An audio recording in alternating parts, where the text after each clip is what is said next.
ঠিক আছে, পোলাও, হাঁস, রুই মাছ, চিংড়ি মাছ, সালাদ। অলরেডি আমাদের 2 জাপানি স্যার এবং ম্যাম চলে আসছে খাওয়ার জন্য। কি আপা, আর কি আছে এখানে? পুডিং, আর কি আমাদের কোনো আইটেম আছে?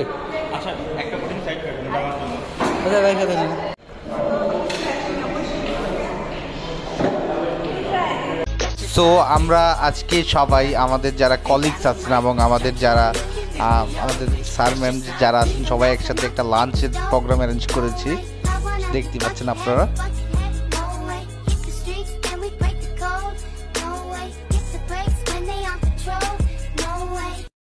সো আমি ফার্স্টে সুশি দিয়ে শুরু করলাম, জাপানিজ সুশি। আর আমাদের যারা জাপানিজ বস আছেন তারা হচ্ছে একদমই স্পাইসি পছন্দ করে না, আর ঝাল তো তারা হচ্ছে ঝাল তাদের শত্রু। তো আজকে চিন্তা করলাম যে তাদেরকে ইচ্ছা মতো ঝাল খাওয়াবো।